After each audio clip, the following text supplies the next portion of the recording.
Hello friends, तर मी बनवलं होतं कुकुंबर पनीर क्रीमी रोल।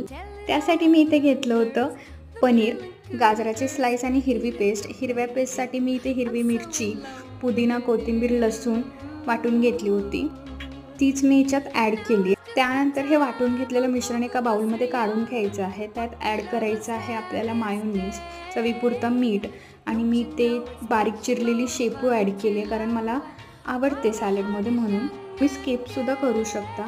त्यानंतर असे उभे आपल्याला स्लाइस करून घ्यायचे आहेत काकडीचे आणि हे एकमेकांवरती असे लावून घ्यायचे आहेत।